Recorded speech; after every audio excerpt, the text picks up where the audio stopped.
judge at the Crystal Brush. He's judged some staff Golden Demons, etc. And so this time we got an opportunity to talk to him after the end of the online Brush Beast competition. It was a fantastic competition, tons of amazing models, incredible winners, and really an astonishing amount of prizes that they gave out for it. And so we get a chance to deep dive into the judging process, how he paints, how he thinks, and it's a fantastic opportunity to listen to somebody who's been around for a long time and knows the ins and outs of painting for competitions. So without further ado, James Craig. Welcome to the show. Thank you so much for joining us. No problem. Glad to be here. So James, before we get started, usually I kind of ask, now we're in the process of coming kind of out of the pandemic. How was the pandemic for you in painting? To be perfectly honest, I didn't get nearly as much done as I thought I might, but I used it as a chance to kind of recharge the batteries a little bit, and I'm in a position now where I'm feeling pretty good and starting to make some solid moves forward again. Oh, perfect. Yeah, I know. I was listening to people that were like, I painted like 100 models. I'm like, shut up. I only painted like one. I got super burnt out on a couple of commissions that, as much as I loved them and they were really special pieces for some special people, it just kind of hit at that point where I needed a bit of a break and I needed to switch things up a little. So I turned to doing some of the scenery for my gaming table with my son, spending a bit more time painting with him, and just kind of set aside the whole pushing myself thing for a while. And now I'm ready to kind of start pushing again, making some things that have been on the back burner waiting for me. Oh man, that's an amazing use of the time, being able to get to paint scenery and paint with your son. I'm jealous. My kids kind of are like, we'll play the games, but we won't paint. I'm like, I don't play the games. So the first thing I wanted to do is talk a little bit about your hobby origin story. We kind of brought you here to talk specifically about the Brush Beast competition, but it'd be nice if our listeners got a chance to know you first. Sure thing. I started out, my first competition was the first Canadian Golden Demons in, I think it was 2001, and I placed and got really addicted really fast. And since then, I've gone on. I've got 11 Golden Demons, Forge World Best in Show, Privateer Press Grandmaster, some World Expo awards, I don't know, variety of other stuff.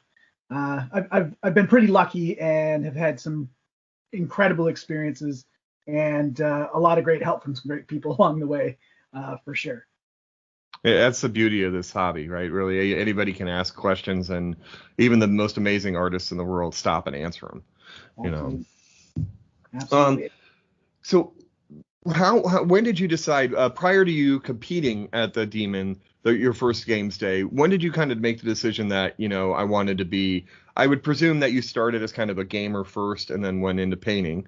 And so, when did you decide that, okay, I want to take my painting to the next level? I'll be completely honest, I actually know the answer to this one really specifically. There was an issue of White Dwarf that came out, and it had Joe Orteza's like absolutely crazy chaos conversion work. It was like a rhino covered in like putty. It was like eyeballs and magical flames and just crazy stuff everywhere. And I'm like, this thing is so cool.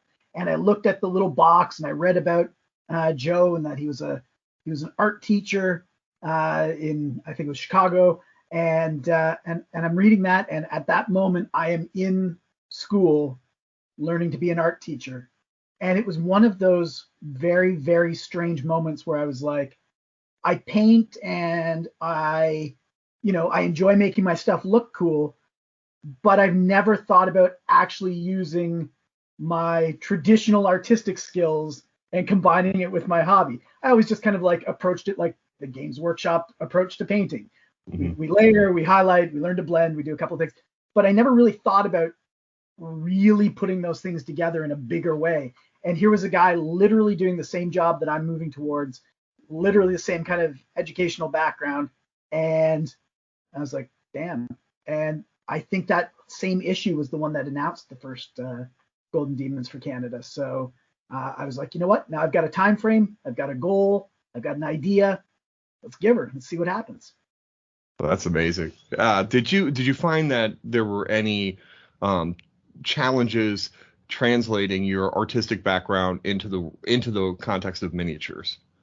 At first, yes, because it had more to do with just my mindset and how I approach things.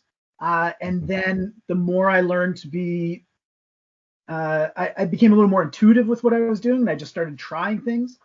And actually, the truth is, pretty much every time I enter a contest, even now, like this is like 20 years down the road of contests, when I do that, usually the piece that I'm doing is something where I have decided to try something that I've never tried before. And for me, that means that whatever technique, whatever approach or effect I'm reaching for here, it's going to be a challenge. It's going to be hard. I don't necessarily stick to my own rules. I often tell people, in competition, do the things that you do well to the best of your ability. A really well handled technique is usually better than one that is still being worked on, still being developed.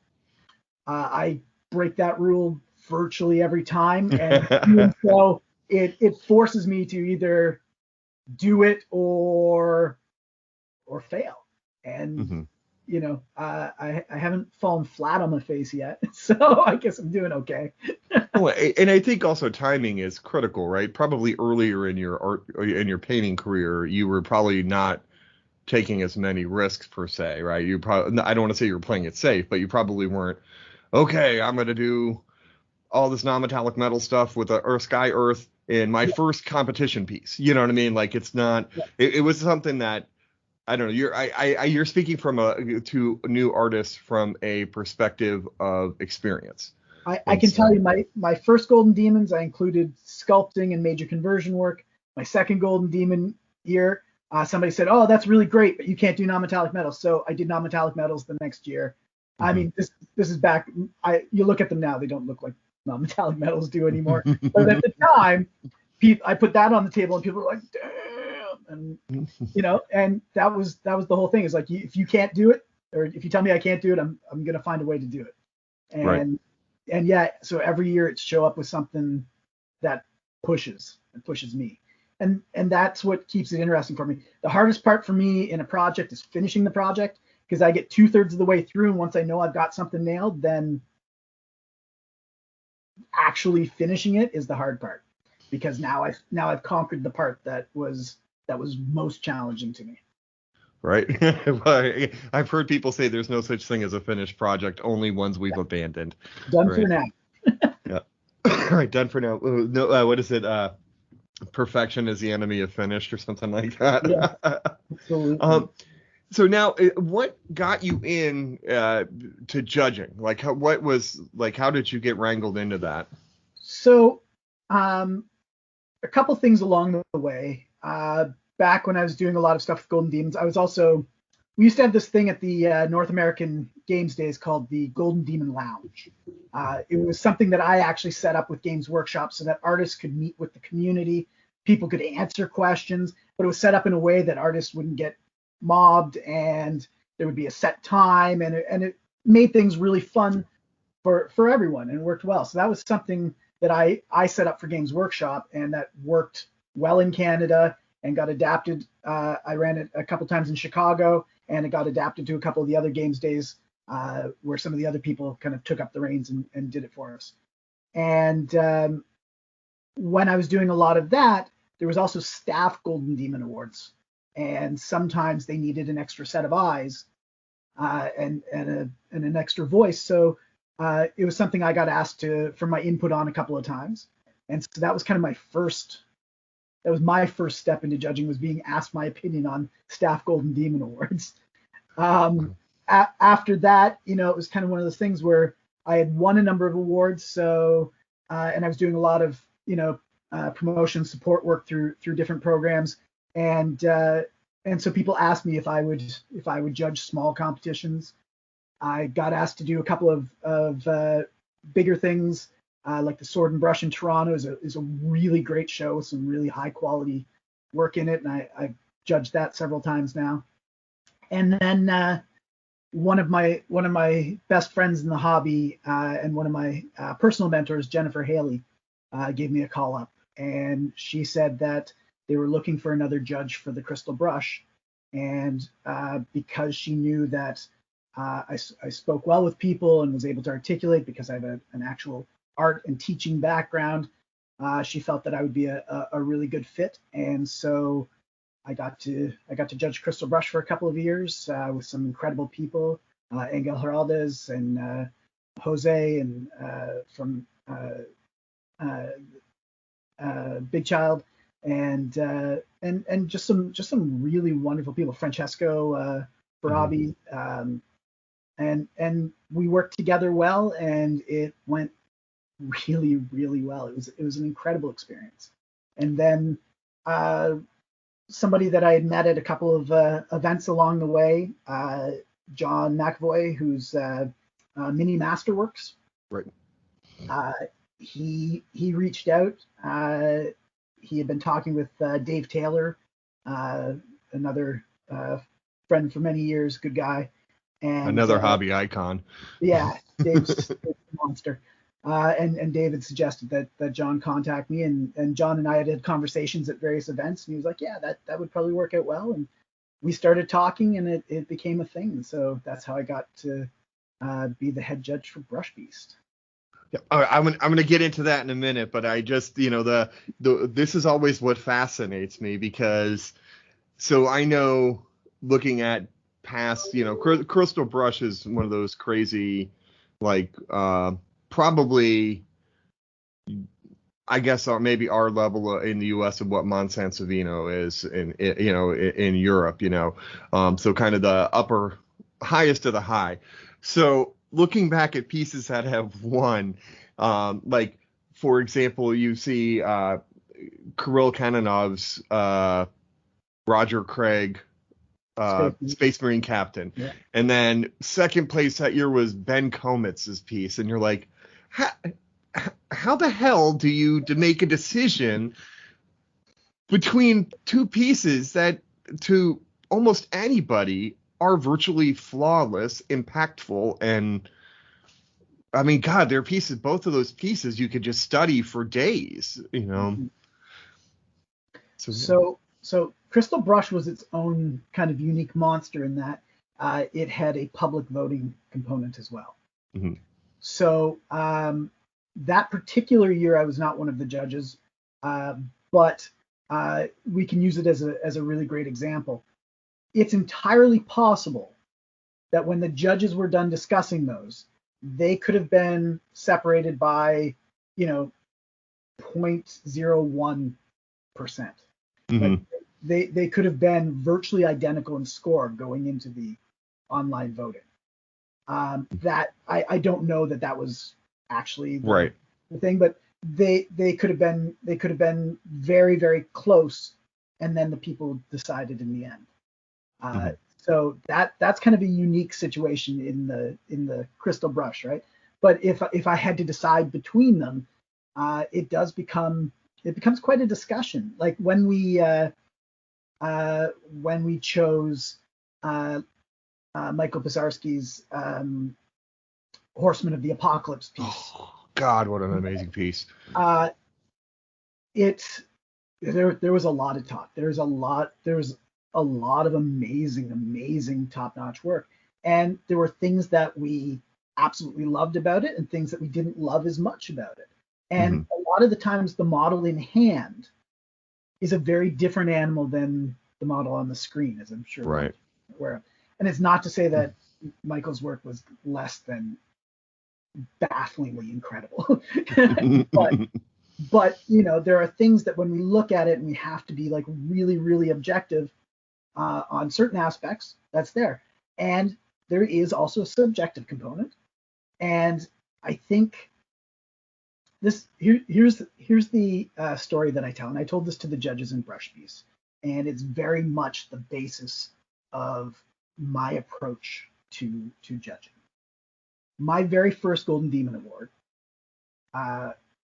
it took them longer to judge the category that I was in, and longer to judge my piece versus two other pieces. I got a bronze that year. That was the longest section of discussion for the entire competition. And in the end, the one judge pointed at mine, and that was that. And so I went afterwards, and I asked, it was the one judge and Andy Chambers, and who's a writer for Games Workshop. Oh yeah, back in the day. And Andy said, "Here, let me show you." He walked me over to the cabinet, and he said, "Look at this entry. Right? This one's painted better than yours. It is. It is objectively better painted than yours. The technique is sharper than yours. But they are stock standard models. They are soulless. There is nothing special. There is no story. There is no additional element that raises them beyond the quality of the paint on the surface. Now I want you to look at this one." He showed me the other one that they're discussing. He's like, "This one's better converted than yours. And it is really neat, and it's got all of this story element, but it's not painted as well as yours. Yours encapsulates great painting, great composition, and a great story element. It sets a scene, it creates a mood, it tells me something about what I'm looking at. And that's why you win." And for me, from that day on, that informed a lot of my practice in creating models. And it also informed a lot of my practice in judging models. And if we look at the pieces that placed in Brush Beast this year, I think you'll see that is still in many ways reflected there. Right. There's a huge narrative element to many of the winners. I mean, that is absolutely for sure. Before we get into that one more, I had another question. I'm sitting here, all these questions are rushing through my brain. You do whatever way you want. So can you give me like kind of a difference of type of competition between, say, a Crystal Brush and a Golden Demon, like kind of the, besides the fact Games Workshop, and I know a lot of people who get their panties in a wad over the fact that they only accept Games Workshop models. I mean, God forbid that their competition, they have their models. What are kind of the differences in the judging process, if you don't mind elaborating on? I think in general, the Golden Demon is easier to judge because it's so apples to apples, because it is all Games Workshop IP, because the models reflect a certain aesthetic in general. And so a lot of the things there are fairly similar. People do, having those kind of creative walls to work within means people think really, really interesting ways to work within that. And that breeds some really incredible pieces. But the actual process of judging, they're so similar that, it's I feel an easier process. Whereas Crystal Brush, because it could be so many different, styles of figure, there's so many different companies, so many different types of sculpts, so many different things that can be done, that it becomes much harder in many ways to choose between A and B, because I mean, one is a bust and the other's a tank, or right. There were categories, but a lot of them were very, very broad. A lot of them had a lot more room for interpretation and for kind of like pushing the boundaries in weird and interesting ways. And I think that is what makes it harder to do that kind of show, because I mean, if we think of a show like Monty or Scale Model Challenge, we have what's called the open system of judging, where it's not you versus them, first versus second, so much as it is, what standard do the judges feel you've met, bronze, silver, gold? Because there could be 100 gold medals, or there could be 0 gold medals, depending on the quality of the work that is there. Right. With something like Crystal Brush, you still have that same limitation of a first, a second, and a third place, or in some cases, some competitions like that, just a first place. and having to make those decisions, that's what makes it extra tough. Right. I mean that leads kind of into this type of question as well. We talked a little bit before we started recording about how to evaluate an artistic piece versus a technical piece, and this is another reason why. I mean, the first time I ever judged was as an army painter judge, like for a friend of mine was running a tournament and said, "Hey, can you come down and judge with a couple other people?" And I was about ready to barf. I was so nervous trying to judge. I was like, "Why am I here to judge? I suck. I'm not a good painter. How am I going to be able to judge these things?" And then, of course, they kept delaying the judging, and I was like, "Oh my God!" And then, like, it wound up being there were only 3 armies because they were only limited one. You could only win one award, and so if you're going to win the tournament, you couldn't win best in army. And so all these people were pulling their armies off the table because they wanted to win the tournament instead. I'm like, all right, well, now I was worried for nothing. But anyways, I was in a situation where that was basically army painting. Typically, I've heard is it's a bit more of a technical. Some story is nice, unity in the models, etc. But it's kind of more on a, you're not going to see two-dimensional backgrounds on an army, right? And so when you're in a situation now judging these type of competitions, this is a long-winded way to get to the question. I apologize. So how does that process work of trying to pit a artistic piece versus something like a very well technically painted unit, for a squad or something like that? Well, I'm going to be perfectly upfront and honest on this one. In most cases, the pieces that are the top pieces in, incredibly tough competitions are all technically very sound to begin with. Mm-hmm. Right? Sure. So, I think the stuff like the Masters category that I just judged for Brush Beast, the pieces that were runners up, the pieces that weren't runners up, were still technically incredible pieces. Right.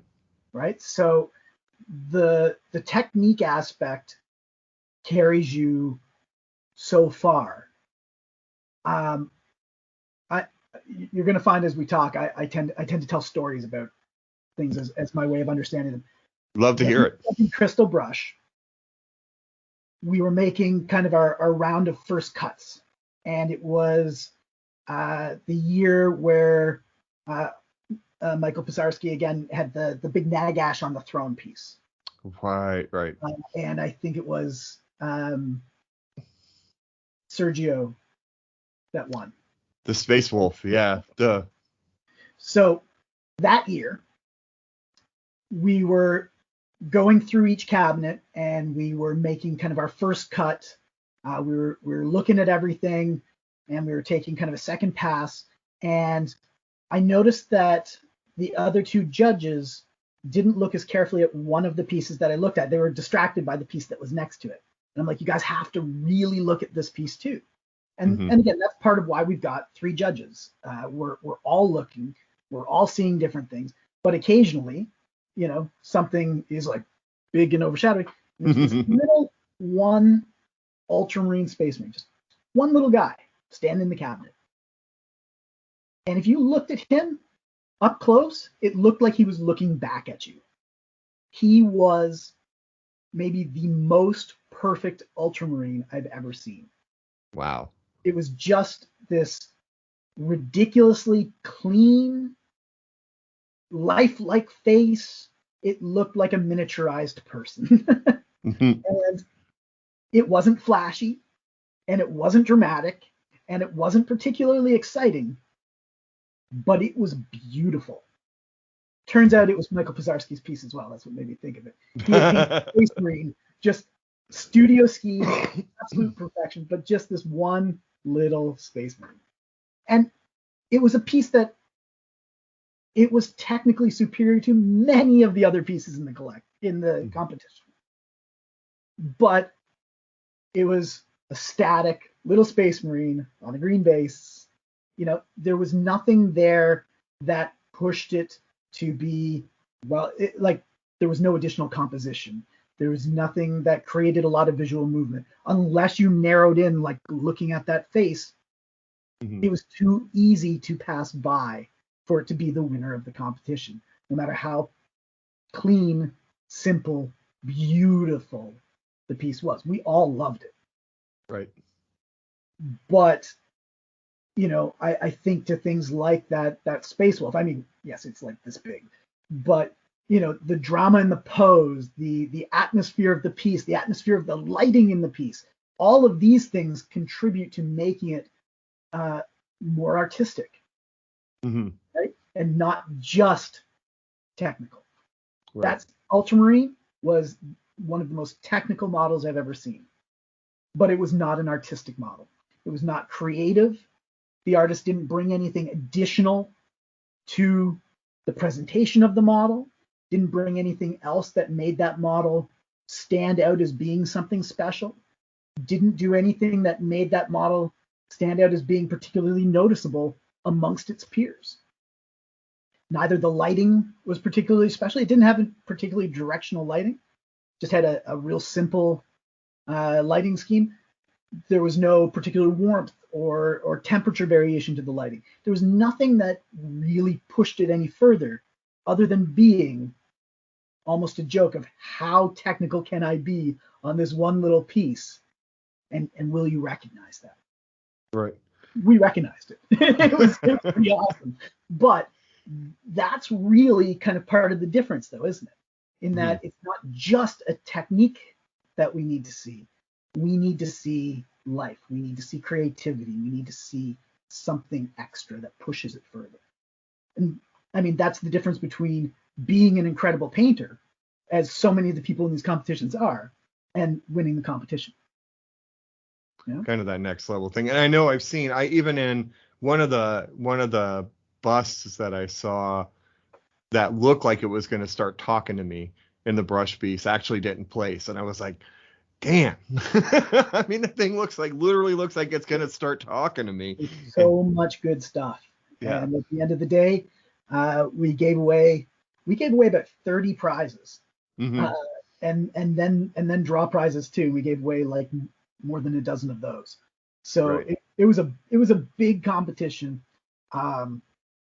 with lots of chances for people to be recognized. But at the end of the day, when there's literally 300 or 400 entries, then there are limits too, right? We have to make some choices. Absolutely, and that's I guess that's a good segue into the brush beast. So there were I'm not sure the exact number, and I just had it and it went out of my head, but there were over 300 entries, a bunch of different categories. How did the organization of this? Now you talked about you worked with John and such, but how did you come up with the format of this competition? Well, this one's a story too. After the last crystal brush that I judged, there's an area at Adepticon that, and if anyone out there goes to Adepticon, the Fort Waffle, it's this painting area underneath the stairs. It's a place where people just come and hang out and paint during the show. It's a fun, great social place, and it's a great place to meet and talk and pick the brains of a lot of your favorite painters. And I was sitting around there with a bunch of old friends from back in the old Golden Demon days and things like that. And a lot of them were saying that as much as they loved Crystal Brush, they felt that the format of it, like many competitions, was so skewed to awarding existing high-end painters that it felt like a lot of painters who were good or who were up and coming didn't really have a chance to make much of an impact there. Didn't have a chance to make an additional voice. So a lot of these people were saying that they wanted to see something else, or an additional type of category. They weren't sure how to make it work, but they knew what they wanted, right? And that resonated with me and sat with me for quite some time. And when John said that he wanted to run some kind of competition, he wanted to do some kind of painting thing, he wanted to get the community involved. That was the number one thing, was get the community involved. And so this had been kind of like churning in the back of my head for some time. So what we did is we created a masters category. People who are well-recognized painters who have won awards in other international or high-level competitions, they would have their own category. They could enter anything they want that they had created since the beginning of COVID. Mm-hmm. Part of that came from the idea that without the competitions, without the different things that have been happening around the world, where people got their works out, you were always looking forward. What's going to be the next Francesco piece? What's going to be the next Ben piece? What's Kirill doing next? You know, other than the box art, what are they doing creatively for themselves, or to be exciting, or to push something? And it felt like a lot of those pieces were kind of lost along the way. Mm-hmm. You know, as the pandemic stretched into its second year, and we realized once again we were not going to have these pieces brought out into the public. They weren't going to be at Adepticon. They weren't going to be at Monty. You know, it was kind of one of those things where it was like, well, we don't want to lose those. We don't want them just to be somebody's Instagram post and then done. You know, these are pieces that should be seen, should be recognized, and we should be giving these people a chance to really show things off that will excite the community, because those painters like Rusto, like Chris Surrey, these guys excite me. When they do things, it's exciting. Yeah. And I love seeing what they're going to do next. And to kind of have them just kind of like, there's my piece, go check it out on Putty and Paint. It's not the same as celebrating it. Right. So this gave people a chance. They could either do something brand new for the contest. Russo did that for us. He's one of my, I always want to see what he's doing next. I love what he does. It's so creative and so much fun. And so I was super excited that he did a piece, and he did it for the show. That's awesome. That's pretty awesome. Some of the other pieces were not done for the show, but they were done over that span of time. And I was really pleased that we could put them out there and celebrate them, and really get a chance to help people see them, to show them off, and to bring, you know, the community around and say, look at this cool stuff. Here's new inspiration for you. Mm-hmm. But we put them all in one spot. And whether they did a bust or a 75 millimeter figure or a diorama or whatever, you know, these guys are big kids. They've all won awards. This is not the make or break of their artistic career. You know, it was a chance to be celebrated. It was a chance to be seen. It was a chance to share. It was a chance to inspire.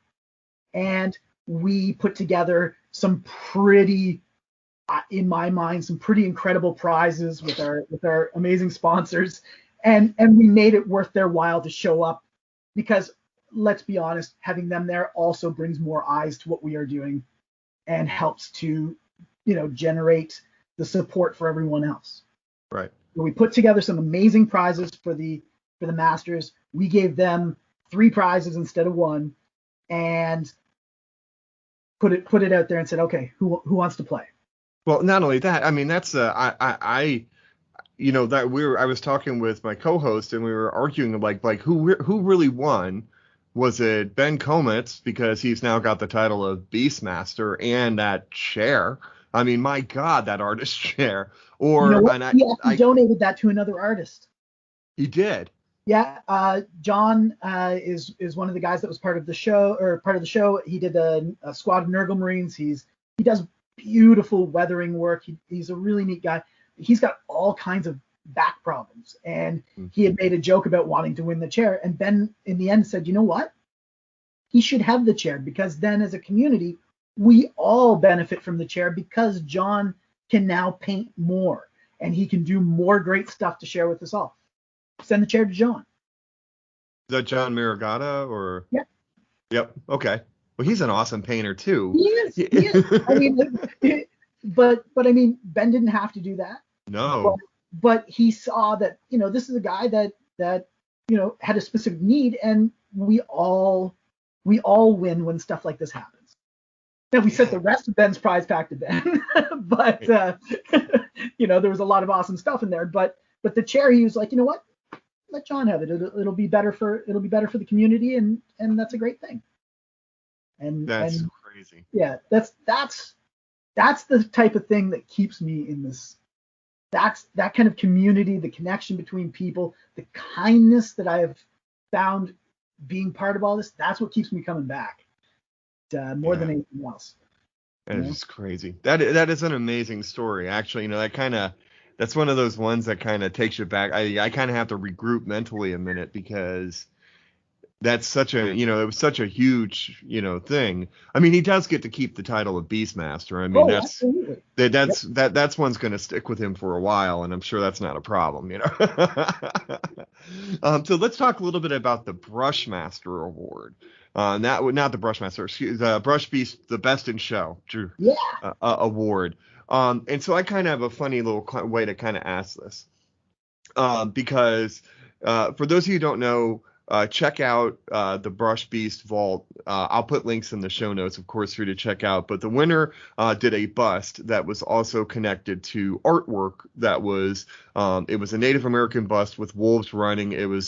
It's stunning. I mean, it's something that if you had an opportunity to see in real life, and God, hopefully that will see the light of day somewhere on display, that's one you could spend hours and take notes on. I'm going to start with the other categories that we had for Brush Beast outside of Masters. Mm-hmm. There was single figure, there was monster or large creature, there was war machines, and there was we added bust. There was also a squad category for studios or commission painters who wanted to show off their work across a set of figures. And, we were hoping that it might get some people some work along the way. Yeah, that'd be awesome. But so out of all of those categories, we chose our top piece for each category. We chose some pieces as honorable mentions in each category. But there was one piece that, for the majority of us, just spoke that much louder than everything else. And that was the piece that we chose as Best in Show. We had 3 teams of judges, 3 teams of 3 judges plus myself. I was the 10th man, and that piece was on everybody's list for contending for Best in Show, and it was the only piece that was unanimously felt to belong there. So that particular piece, the presentation of it was really original. It was beautiful. It was also it was influenced by an anime called Princess Mononoke, with the wolves and the wolf girl and stuff. It was super cool, and it's just so beautifully done. For me, a lot of the things, like when you start looking at the close-up pictures of it, if you look at them on the vault, I suggest you do things like look at the way the light plays across the top of her one bent hand, and then the way it plays down the arm. It's subtle, it's beautiful, it's technically just so smooth. It was lovely. And the more you look, like you said, the more you can see. It was a great piece. And it did have this fully original painted backdrop for it that was also done in such a way the model was not central to the backdrop but is offset, and it created a much larger dynamic movement that included and always brought you back to the model. The color harmonies were incredible. Mm-hmm. The whole thing just worked. Now, I was asked just a couple weeks ago in Facebook about what I was asked to chime in on a conversation that was about backdrops and figures, not necessarily just busts, but figures in general. Mm-hmm. My answer was, for the most part, I don't care for them. But I can tell you why. It's because in most cases, the backdrop is not painted to the same level of quality as the figure. Mm-hmm. It doesn't have genuine harmony with the figure. When I was judging Crystal Brush, there was lots and lots of pieces with like crazy backgrounds and backdrops and whatnot, and most of them did not impress me. Whereas other people were like, look, they did this amazing painting thing in the background. I'm like, it's a nice painting. Mm-hmm. And I understand what they're going for, but the thing is, they are not as skilled at that 2D work as they were at 3D work. Mm-hmm. And it didn't really fit together perfectly. Sometimes it does. There's a backdrop piece that Kat Martin put on Facebook. I think that's who it was. I hope I picked the right person. Anyway, this backdrop that was done on Facebook just a week or two ago, and it's this like disappearing kind of medieval hallway. It's beautiful. There are people that nail it. Mm-hmm. There are times where it is right. There was one in the Brush Beast that I quite liked. It was the Road Girl bust from Journeyman Miniatures. Mm-hmm. And it had this sloped background and a hand-painted car in the back. And I felt that the style of the painting that was there complemented the bust well. I felt that the colors complemented the bust well. I felt that it framed the bust really well. I thought that that presentation was really pro and very, very good. I liked that quite a bit. So there are times where I feel it works, but much like, so some of the shows that I judge and some of the stuff that I've done is historicals as well. Mm-hmm. I'm not just interested in fantasy and science fiction. And my major complaint with historicals is usually the figures on the tanks. Right. Okay. Yeah, Right? I can see that. Armor modelers sometimes do their armor just so well, and they put these figures on, and you know, I get what it means to do figures and armor. That's a large skill set to try and bring together. Right.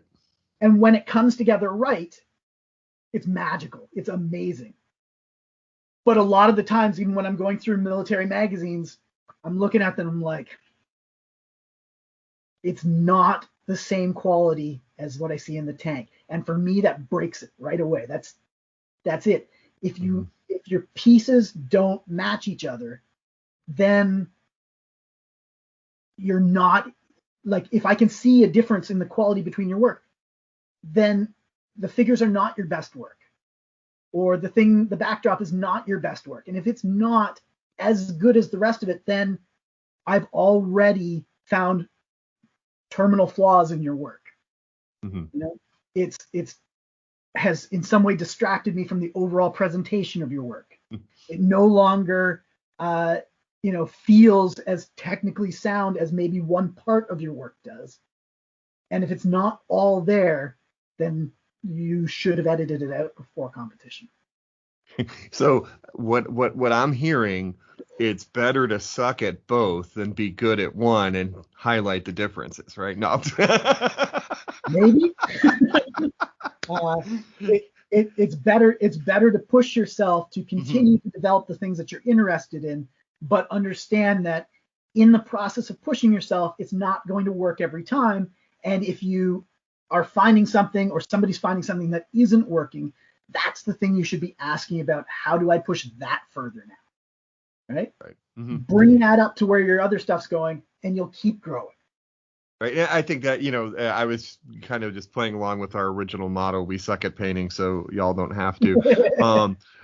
But it's interesting to me. There's another, like, if you would have asked me, well, you couldn't ask me 10 years ago because I wasn't back. I hadn't returned to the hobby yet.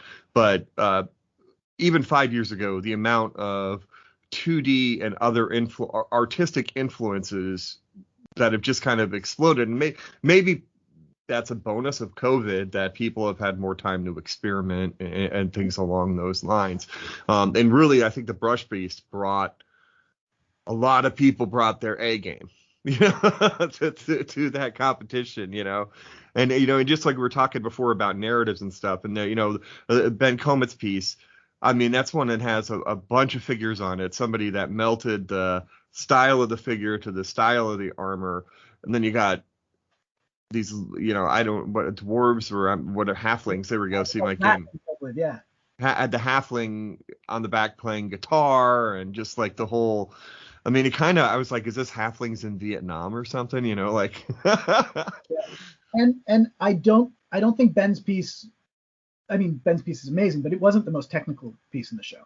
Mm-mm. It was beautiful, and everything in it was beautifully well handled, and I felt that everything really was harmonious and belonged together. But there were other just technical marvels in that show as well. Things that were as good Mm-hmm. technique wise. Will Hand's Space Wolf that took second in Masters was technically beautiful. Right. Eric did a piece, an elf in gold armor, and there were aspects in that were just so sharp. You mean Eric Swinson or? Yes, yes. Yeah. So, Oh yeah, that piece is gorgeous. Yeah, yeah. there were pieces that had incredible technical acuity, but Ben's piece had it was technically sound. It was not just a frontal model, it was a complete model in the round. The more you looked, the more there was to see. All the squirrel, the conversions, right. the groundwork, everything just kind of like it just had everything all the way around all the time. Yeah, and it's disgusting to watch his video of it because he makes it look so simple. Yeah. I mean, it's kind of like, all right, man. I've heard the same thing. Like my co-host took a class with Sergio Calvo, and was talking about how like Sergio's got this piece, and you really look at it, and it's terrible, and you're like, it's all the pieces, and then he picks up his airbrush, spritzes it twice, and it's a masterpiece, and you're like, yeah, you're his just class like, is super fun. right, Anybody else that gets a chance, yeah, it's so worth it, so much fun. But it makes you sit there and want to go, F you. You just spritz that twice with the airbrush, and it's a masterpiece. Come on. My favorite person to take classes with is Fernando Ruiz of FER Miniatures. Mm-hmm. He is the funniest teacher.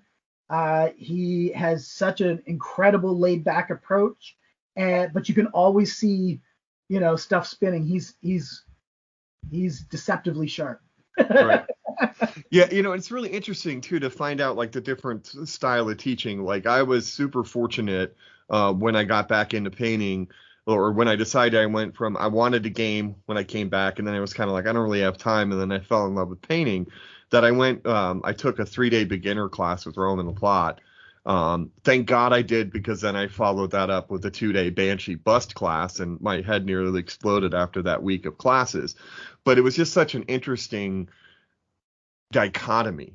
You know what I mean? Like it was they're so different in teaching styles. Roman is very German and methodical, and that doesn't decrease his artistic nature, because I think he's one of the best narrative painters in the world, easily. But then you go to the shotgun blast that is Banshee, and it's just constant shotgun blast for 2 days, and you love it. Whatever he's doing, though, I haven't had the pleasure of taking him to Banshee's classes yet. I've met him, and he's a nice guy. But whatever he's doing, his Patreon, both the second and third place Masters pieces, Will and Chris Surrey, both of them do the online coaching with Banshee. Yes. Eric Swinson, that's when we interviewed him, he talked about that. He did online coaching as well, and then boom, he wins Best in Show at the Nova Open, and I'm like, all right, I'm seeing a pattern. You know what? The most important thing to have if you intend to compete as a painter is quality feedback. Mm-hmm. Having people that you trust, not just to tell you how awesome your work is, but to tell you things that you might have overlooked, or things that you might be blind to because you have it in your mind that it should be a certain way. Getting those contrary but well explained, supported, and valued opinions is the best thing that any artist can do. trying to move themselves forward. Right, and actually that's going to be a focus of one of our shows, is like how to ask for feedback, how to receive that feedback, and then also importantly, because how to give feedback that's of value, that you don't just push contrast, because, well, everybody knows that, right? You got to push My contrast. approach to it is usually to choose one or two things about the figure. Usually I ask them, what's something that you are less satisfied with here? And I'll tell you something that stands out to me that you could continue to work on. Mm-hmm. So we discuss what it is that they're not as satisfied about. I give them a couple of suggestions on things or ideas that they can pursue to work on the part that they are most interested in working in. And then I try to give them a suggestion of something else overall that will help them continue to push forward as well. Right, and then one of the things that's super important too is I have note cards that I carry on me, and I actually, my wall is littered with them, of the different, I've approached, if you can name the American artist that's been at a show, I've been like, tell me what you think. What do you think? Tell me. So it's the same lens, and like Eric, and even all these amazing artists. And do you know what the universal thing was? They stopped and gave me positive, constructive criticism.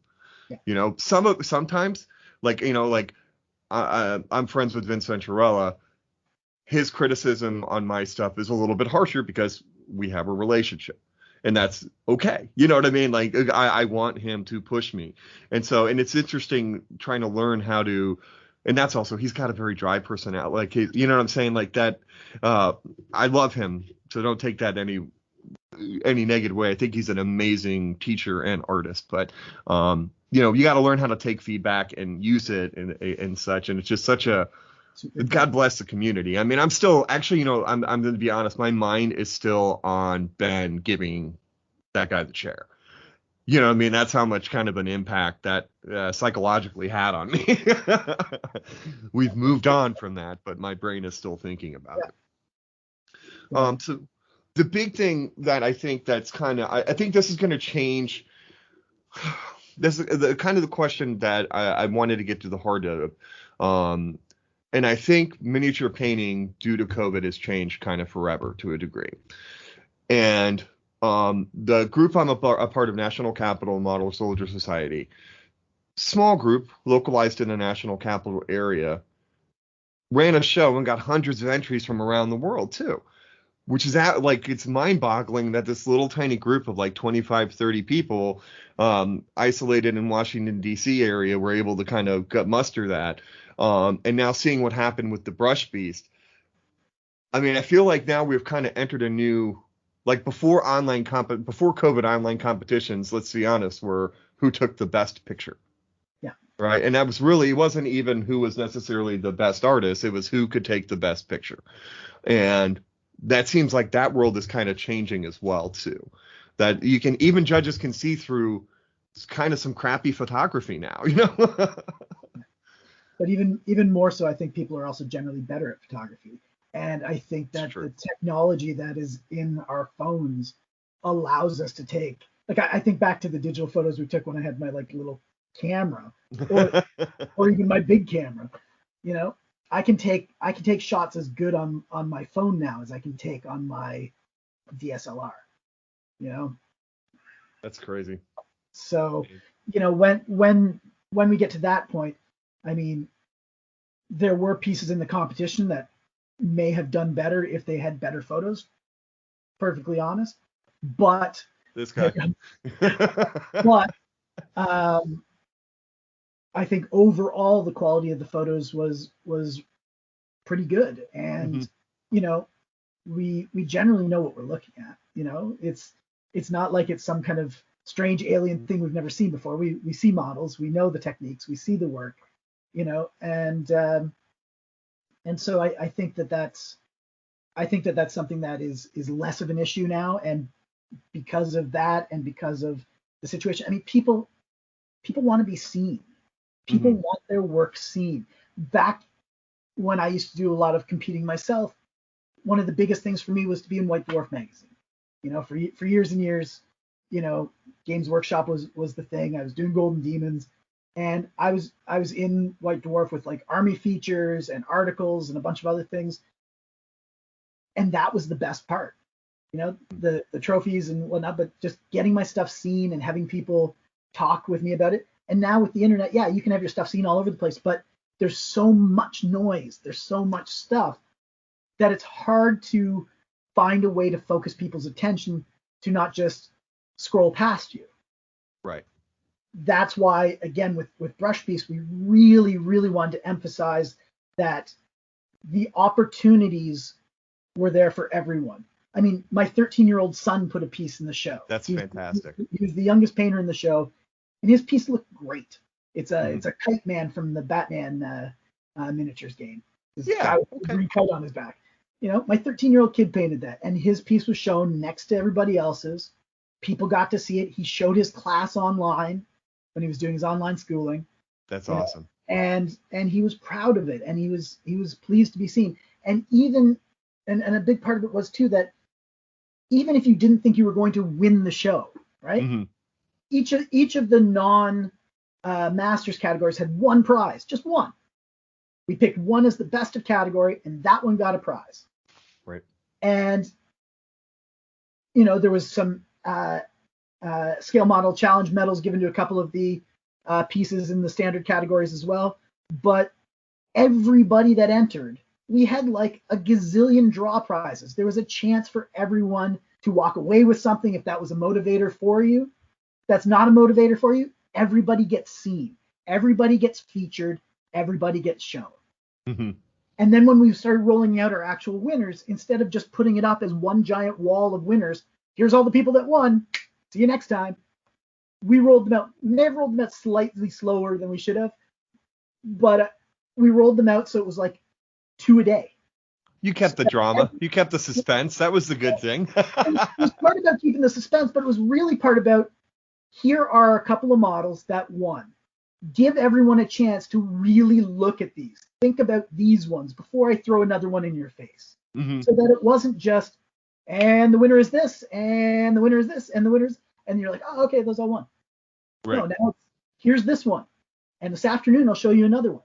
Who's going to win? Well, tension is good. That's exciting. But more so, we did it as a full screen presentation of that person with a comment saying, why did we choose them? What was it about this? And give that person just that extra bit of spotlight. Whether they were a masters or they were standard category, they were all treated the same. Mm-hmm. Give everyone a chance to shine. Exactly. That's a great way to do it. And it's interesting because there's kind of the two different type of competitions virtually. You have the virtual shows, and then you have kind of the Brush Beast and Heavier Metals Ed Banger. Those are kind of like over a period of time, which that's another great that brings out the best in people too. I love that's one of the ones I still go back to, the galleries of that from past to get inspiration. But so I guess it's funny because I was thinking about, we're talking about the quality of the photography and such too, and one of the things that's important, more so maybe now in that world, is in this world, is it a piece that can you get a good photograph of it? And I think that's the biggest lesson I learned, is that I chose, my piece was Lord of Gluttony chariot thing. Oh yeah. I could not get a good angle picture of that model except for the one that GW shot at all. And it's it's lesson learned. I hated painting that model. It really was one of the most annoying things I've ever painted in my life. So it didn't win anything, I was like, yeah, no kidding. It got me entered into it so I could have a piece in the world. That's great. Mm-hmm. Land's Horseman of the Apocalypse Crystal Brush winner took more than 3 hours for Jose Palomares, who is effectively a professional miniature photographer. Took them more than 3 hours to get good shots of it. Yeah. Right? That's it. It had so much depth and so many pieces. Photographing it was, and the thing was, we knew that part of our job in doing that, because we present the ones for the people to choose online, we had to make sure that those photos were a good representation. That was part of our pact, part of our promise to the competitors is that we will put you forward in the best way we can in the crystal brush. And so in order to get that right, it took forever. It Right. really did. I can't even imagine. And then you have that just the pressure that all of the level of the pieces, and then, and like in the past, it could be the people's vote that really changes the outcome of the crystal brush. And there was at points $10,000 on the line. Yep. I mean, geez, I can't even imagine. So I don't want to keep you too much longer. The number one thing for our podcast is that our motto is better, braver, happier painters. And I was wondering if you had a bit of advice for our listeners that are thinking about taking their painting to the next level and entering competitions, etc. Yeah. So my advice is basically the one that I live by. Choose something that you want to accomplish. Push and accomplish that goal in your project. So whatever project you are going to do for a competition, it has to have something that you want to accomplish with it. Not just, I'm accomplished painting it. I've done it. There's got to be a technique. There's got to be an atmosphere. There's got to be an idea that makes that piece worth other people looking at, right? If you want people to pay attention to it, you have to put something into it that they want to pay attention to. So you have to choose a thing, and you have to focus on pushing that and making it happen. Good composition is always important. Physical composition and color composition. Try and create something that moves my eye around. Right? So I want to have something that says, oh, this piece is interesting. And then once I look at it, I want to be interested in the whole piece. Right? Not just the face, not just the thing. I need the complete package. And paint every part of whatever you do to the utmost of your ability. If it is for competition, it's not for your games table. I mean, I played with all my Golden Demon stuff back in the day, but it was competition first, then I get to play with it. Right. And so everything has to be painted to the best level that I can present it at that time. And something that was my best last year, probably not my best next year. And that's how I keep moving forward. And that's how I keep, feeling good about what I'm doing. That's fantastic. I really appreciate it. James, can you tell our listeners where to find you? So I'm on Facebook under James K. Craig. You'll find me in the Brush Beast Vault and competition spaces. You can find some of my work in the new book by Fantasy Figures International and Alternity Miniatures called After the Apocalypse. Oh, nice. Find some of my work in the Best of the Golden Demon compilation that's just finished its Kickstarter, so that's coming. And I'm not too hard to find. I'm in a lot of communities online. If you look for me, ask around for me, somebody will know how to point you to. Thank you so much, James, for being with us today. It's really been an honor and a privilege. Happy to do it. I'm not a professional painter. I'm a high school teacher working in my basement, but I've loved being part of this community for so long. It's created so many opportunities and really, really great moments and friendships for me that I feel it's my duty to give back as much as I can. And for all the listeners out there, when I say if you want to hunt me up, I'm out there. I'll answer you. Dan and I would like to thank James Craig for joining us today. It was such an incredibly insightful interview on the competitive painting process and how to judge those type of situations, and also on feedback, etc. So James, thank you so much for sharing your hobby story with us, and congratulations on a successful Brush Beast. You can find James on Facebook and on Instagram. We'll put links in the show notes. You can also follow us on Instagram and Facebook at Listening to Paint Dry, as well as our YouTube channel, which is Listening to Paint Dry with Mike and Dan. Follow us on Twitter at Dry Listening. I know I said Dry Painting in the past, but I'm an idiot. So it's at Dry Listening, actually, on Twitter. Please like, subscribe, or follow wherever you get your podcasts from. And if you could leave us a good review, we greatly appreciate it. We'll be back again in 2 weeks. This time we are going to start our journey to ReaperCon. So join us as we start getting our act together, trying to get ready for our first convention in a couple of years now at this point. So with that being said, and a dog snoring in the background, sorry about that. I think you should look any challenges straight in the eye and become a better, braver, happier painter. Until next time. Listening to Paint Dry with Mike and Dan is a production of LTPTWMD. All rights reserved. No portion of this recording may be used without the express written consent of the host. The music is Death by a Thousand Questions by Springtide. Download from the Free Music Archive on a non-commercial attribution share-alike basis. All views and opinions expressed in the show are solely the views and opinions of the person who said them. All celebrity voices, if any, were impersonated and done so poorly.